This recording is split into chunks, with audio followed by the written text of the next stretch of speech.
Infosys promoters, including N.R. Narayanamurthy as well as Chairman Nandan Nilekani, will not offer their shares in the buyback process announced in September. Now, the IT major stated this in a regulatory filing on Wednesday. India's second largest IT services company announced its plan to buy back 18,000 crore rupees worth of shares, its largest in a decade, at a time when stocks of those firms have been under pressure due to a weak macroeconomic environment as well as rising uncertainties from tariffs. Now, the promoters and promoter group, which also include their family members, hold as much as 13.505% of 542 million outstanding shares of the company as of the date of the announcement and the end of the second quarter of 30th September. Now, N.R. Narayanamurthy holds as much as 0.36 and Nandan Nilekani as much as 0.98% of shares respectively, while Sudha Gopalakrishnan, wife of co-founder Chris Gopalakrishnan, is the single largest promoter shareholder with 2.3% of Infosys stock. Now, the Bengaluru-based company will buy back 100 million shares at an average price of 1,800 rupees per share. Now, that represents 2.41% of the total number of equity shares in the existing total paid-up equity share capital of the company, the country's second largest IT services provider.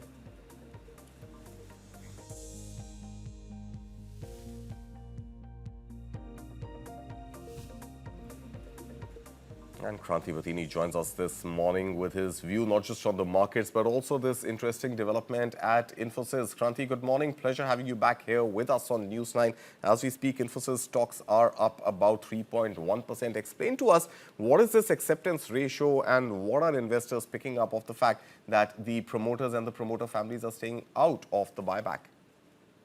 One thing, Karthik, good morning to you. Yeah. The promoters opting to stay away from the buyback, not participating in the buyback, it reinforces their confidence or the company's prospects in the near term. Definitely, it's sending a indirect positive signal to the investors for the promoter group, which is a minority shareholders, minority group, despite of the promoter group, okay, what they control in terms of their complete shareholding pattern of Infosys Technologies is concerned. There comes in terms of the percentage, they are a minority group, but definitely in terms of the value, they hold substantial control in terms of the company prospects are concerned. So definitely it gives a kind of a positive signal for the investors, and the acceptance ratio is it is on a pro rata basis with respect to how many shareholders are going to opt for participating in the buyback. Okay. But the direct the theme of this entire episode and the reason for this positive uptick in Infosys shares today is that promoters are not participating in the buyback. Okay, they want to hold and reinforcing the confidence on the prospects of the company. All right. And it seems that the buyback price of about 1,800 rupees versus today, despite a 3% hike, the price of Infosys around 1,560 odd levels. So what do you make of this premium when it comes to buyback? Is that a just sort of premium to go with?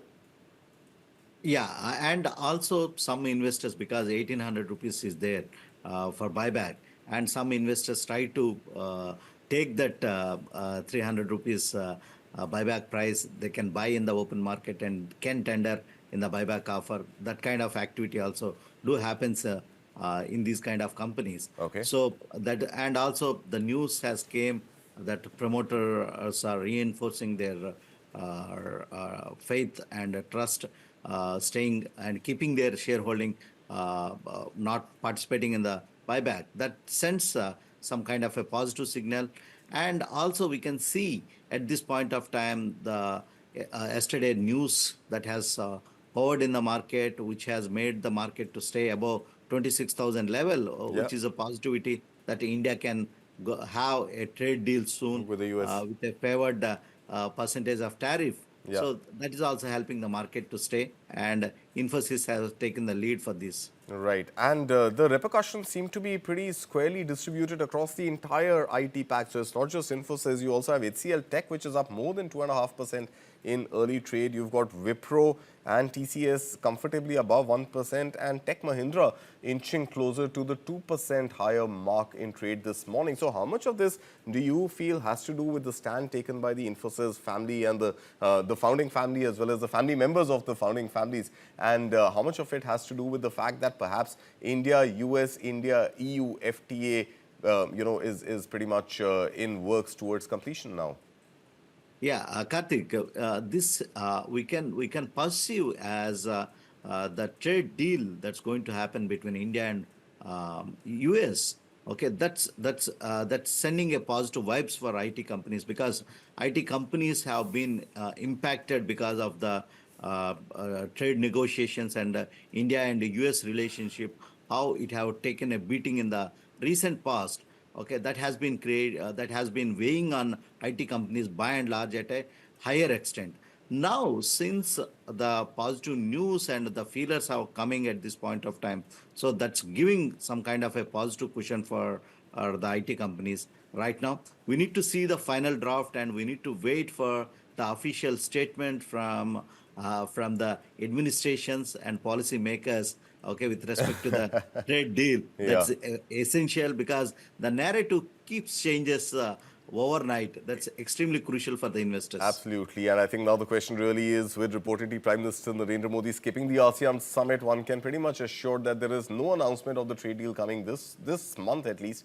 And then too close to Bihar elections, if there are any concessions that India is making on dairy and agri, it's unlikely that the government will make those announcements, at least until the last vote has been cast in Bihar. But shifting focus for now to another sector, Kranthi, and it'll be great to have your input on that as well, is the energy sector. Now, the fact that there are sanctions now, official sanctions that US has pushed on Russian oil makers, oil refiners, and oil prices globally have inched up about 3% or so. What do you make of the energy stocks? Because I'm looking at Reliance, which is up about 1%, ONGC is up about 1%.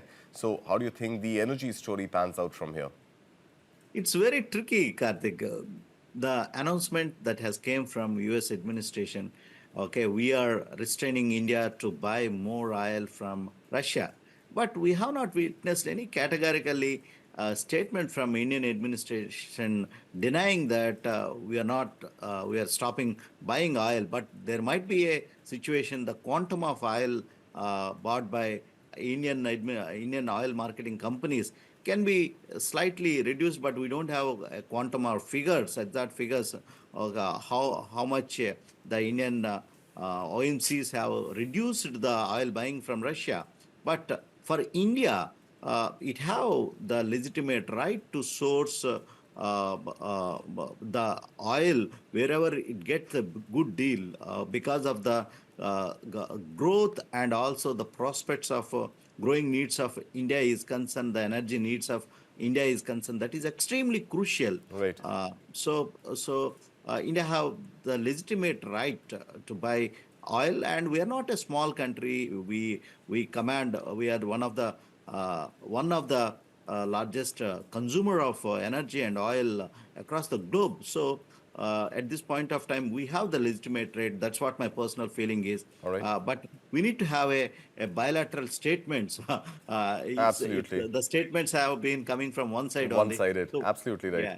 So, Kranthi, one sort of fallout one could assume, in fact, the fear always is that as oil prices go up, there is also possibility of importing inflation. Now, of course, oil prices are hovering in the $60 a barrel region right now. But if these sanctions and when they take effect, and in case oil prices were to get disrupted towards the upward territory, then there is a possibility of India importing inflation. But despite that fear, I'm seeing that the consumer non-durables, the FMCG space, is holding up pretty well this morning. You've got HUL up about 1.5%. You've also got ITC, Tata Consumer, these stocks doing very well. Now, is this inflation something that one need not worry about until oil, let's say, touches a $70 a barrel mark? Absolutely, Karthik. Okay, oil is in a consolidation phase, and whenever in the recent past, whenever the geopolitical escalation has arisen, we are pretty much confident the oil are going to be in a consolidation zone. And also we need to take into cognizance when oil prices rises, that's just like a double-edged sword for the U.S. administration You are also. okay on segment Uh, 3 uh, duration?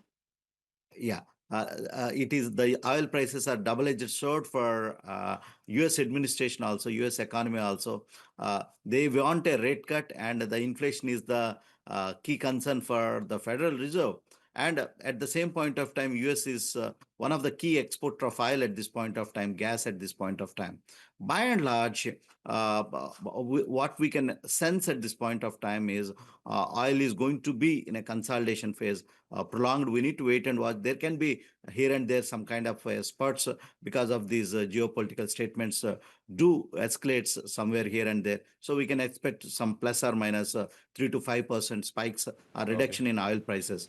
Coming to the FMCG pack is concerned, Yeah. the GST booster has been the kickstarter for Right. FMCG companies. And Right. these stocks have been in a long consolidation phase in the recent past. And we can see some kind of a feelers with respect to boost up of consumption in the medium to short term. That is the reason for this positivity in FMCG companies and stocks are concerned. All right. And final question to you. I don't know if you can venture a guess or a guesstimate, Kranthi. Now that we've seen this sort of momentum coming back into the Indian markets and the spate of bad news seemingly over and things only likely to get better, looking at the momentum last 5 or 6 trading sessions and the levels that Sensex and Nifty have breached today, the 85,000 mark and the 26,000 mark, where do you think markets are headed? Are they headed in the positive territory, or are there more shocks that one should sort of be ready for?